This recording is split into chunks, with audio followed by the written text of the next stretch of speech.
కేసీఆర్ కి బద్ద శత్రువులుగా వ్యవహరిస్తున్న వాళ్ళు, కేసీఆర్ క్యారెక్టర్ను అసాసినేట్ చేయాలని చెప్పి దశాబ్దాలుగా ప్రయత్నం చేస్తున్న వాళ్ళు,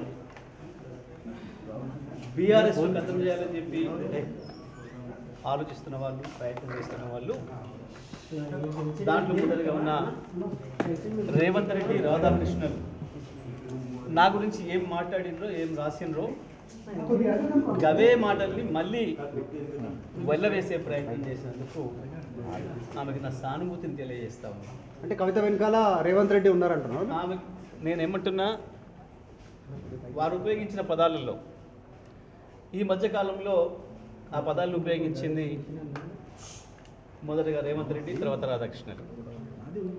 అదే పదాలని ఇవాళ మీరు వారి మాటల్లో చూశారు, మీకు స్పష్టంగా కనబడుతుంది. కేసీఆర్ శత్రువుల చేతుల్లో వాళ్ళు మాట్లాడుతున్న ఆయుధాలని, వాళ్ళు మాట్లాడుతున్న మాటల్ని తను తీసుకుంటున్నందుకు, తను వల్లె వేస్తున్నందుకు, అవి వాడుతున్నందుకు నేను ఆమెకు సానుభూతి తెలియజేస్తాను.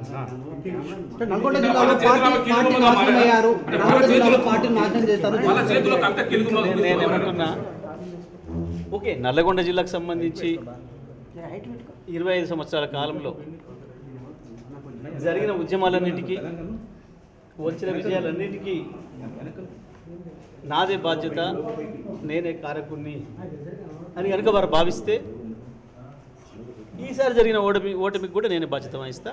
నాకేం భయం లేదు. తప్పకుండా గెలుపు మాత్రమే నాది, ఓటమి నాది కాదని పారిపోయేవాడిని కాదు. నేను గెలుపుకు నేనే బాధ్యుని అయినప్పుడు ఓటమి కూడా నేనే బాధ్యుని, ఓటమికి నేనే బాధ్యుని అయినప్పుడు గెలుపు కూడా నేనే బాధ్యుని. 2001 నుంచి ఇప్పటి వరకు జరిగిన నల్గొండ జిల్లాలో జరిగిన ఉద్యమాలన్నిటికీ, గెలుపడంలన్నిటికీ నేను బాధ్యుని, అందులో నాకేం సందేహం లేదు. నేను ఒక్కరిని మాత్రమే కాదు, తప్పకుండా పార్టీ అనేది గొప్పది, పార్టీ అనేది పెద్దది. మన గెలుపోవడంలకు అన్నిటికీ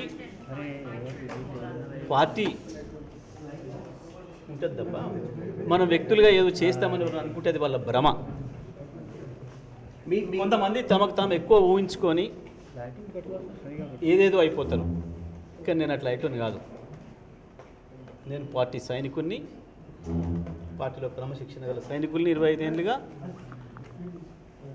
ఆ విషయం కేసీఆర్ గారే ఎన్నో సందర్భాల్లో చెప్పాను, మీ అందరి సాక్షిగా. కాబట్టి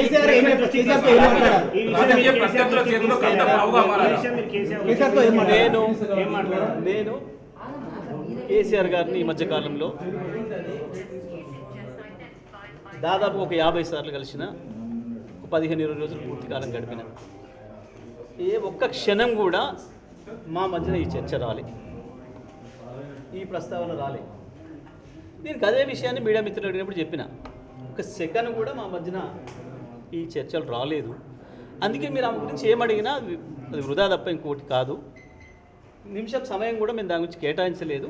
నిమిషం సమయం కూడా వృధా అనే మాటే చెప్పిన తప్ప నేను ఇంకోటి చెప్పలేదు. కేసీఆర్ దగ్గర నేను ఏం మాట్లాడిను అది రాలేదు కాబట్టి చెప్పిన. నేను దాంట్లో ఏం పెద్ద ఆశ్చర్యమేం లేదు, దాంట్లో మాట్లాడకూడదు ఏం లేదు, లేకపోతే అన్పార్లమెంటరీ లేదు, ఇంకొకటి లేదు. కేసీఆర్ గారి గురించి కేసీఆర్ దగ్గర మేమేం మాట్లాడినాం అదే చెప్పాం. బనకచెర్ల గురించి మాట్లాడినాం, కాళేశ్వరం నీళ్ళ గురించి మాట్లాడినాం, ఎరువుల గురించి మాట్లాడినాం, దెబ్బతింటున్న వ్యవసాయ రంగం గురించి మాట్లాడినాం, ఎట్లా కాపాడుకోవాలి నీళ్లను, గోదావరిని, బనకచెర్ల విషయంలో ఎట్లా ముందుకు పోవాలి, ఏ రకంగా దాన్ని ఆపాలి, ప్రజా ఉద్యమాల పట్ల ఎట్లా నిర్మాణం చేయాలి, కోర్టుల ద్వారా ఎట్లా ఆపాలి, ఈ తపన తప్ప మాకు ఈ ప్రయత్నం తప్ప కేసీఆర్ గారి దగ్గర ఇంకా ఏ చర్చ రాలేదు. కాబట్టి నేను ఎక్కడన్నా ఒక సందర్భాల్లో విలేకరుల మిత్రులు అడిగినప్పుడు అదే మాట చెప్పిన. నేను ఇప్పుడు సూర్యాపేటలో 100 సార్లు మాట్లాడినా, మీరు 1000 సార్లు ప్రశ్న వేసినా నా సమాధానం ఒకటే. కేసీఆర్ గారిని నేను ఇప్పట్లో కలిసిన సందర్భాలలో ఏ ఒక్క రోజు కూడా మాకు వ్యవసాయ రంగానికి సంబంధించి, గోదావరి జలాలకు సంబంధించి, బనకచెర్లకు సంబంధించి, కాళేశ్వరం జలాలను నీళ్ళకి పొలాలకు ఇచ్చే సంబంధం గురించి, రైతుల సమస్య, ప్రధానంగా ఈ మధ్యకాలంలో రైతుల ఎరువుల సమస్య గురించి ఇవి తప్ప రాజకీయ విషయాలు అంటే మాట్లాడుతారు. కేసీఆర్ లేకపోతే కవిత లేరని చెప్పి మీరు చేసిన కామెంట్స్ వలన ఇంత జరిగింది అంటున్నారు. కేసీఆర్ లేకపోతే ఎవరూ లేము, ఎవరూ లేము, అందరూ సందేహమేముంది, దాంట్లో పెద్ద ఆశ్చర్యమేముంది, దాంట్లో పెద్ద పొరపాటు పదమే లేదు కదా.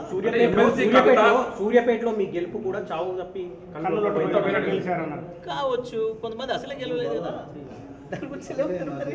అంటే రాజకీయ పద్ధతిలో చేసిన ఎమ్మెల్సీ కవిత బావుగా మారేదా? ఏదో ఒకటి అయింది, గెలిచినా కదా, మరి అసలే ఓడిపోయినారు కూర్చోడపోయారు మీరు, అది ఎందుకు జరిగింది అని. జగదీష్ రెడ్డి గారు ఒకవైపు రాజకీయ పద్ధతుల చేతిలో ఎమ్మెల్సీ కవిత బావుగా మారారా?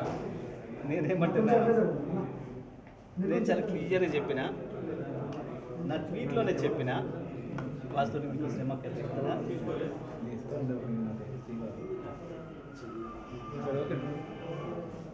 రేవంత్ రెడ్డిలు, రాధాకృష్ణలు ఈ మధ్యకాలంలో నా గురించి మాట్లాడిన పదాన్ని మరొకసారి వల్లవేసే ప్రయత్నం చేసినందుకు వారికి నా సానుభూతిని తెలియజేస్తున్నా చెప్పిన. It is very clear. KCR ఏం మాట్లాడారు? కలిశారు గజ్వేల్ ఇప్పుడు వెళ్ళి అక్కడి నుంచి వస్తా ఉన్నారు. కేసీఆర్ ఈ సందర్భం చర్చకు వచ్చిందా కవిత కామెంట్ చేసిన అంశం? నేను చెప్పినది ఈ రోజే కాదు, ఏ రోజు కూడా ఆ అంశం మీద చర్చకు రాదు. మీరు ఇదే విషయం తీన్మార్ మల్లన్నతోటే మీ పార్టీ కీలక నేతలు తిట్టించారని చెప్పి ఆమె ఆరోపిస్తున్నారు. నేనేమంటున్నా, ఈ విషయాన్ని ఏది నేను చర్చించలేదు. సరే ఆమె అన్నది కూడా నేను ఇప్పుడు మీరు అంటుంది కదా, అది వినలేదు నేను ఆ విషయం, ఆ విషయం నేను వినలేదు. అంటే ఒక మామూలుగా బీఆర్ఎస్ పార్టీ నేతగా ఒక కేసీఆర్ సైనికుడిగా మీరు ఆమె పైన అంత యాడ్స్ కామెంట్ చేస్తే మీరు ఎందుకు సపోర్ట్గా మాట్లాడలేదు? ఆమె అదే అంటున్నాను. నేను చూడలేదు ఆ విషయం, నేను చూసి మాట్లాడలేదు. ఆమెకు సపోర్ట్గా ఎందుకు చేయలేదు? సపోర్ట్ బహుశా నేను 2-3 డేస్ నేను మీడియాకి అందుబాటులో లేనట్టున్నా, చూడలేదు.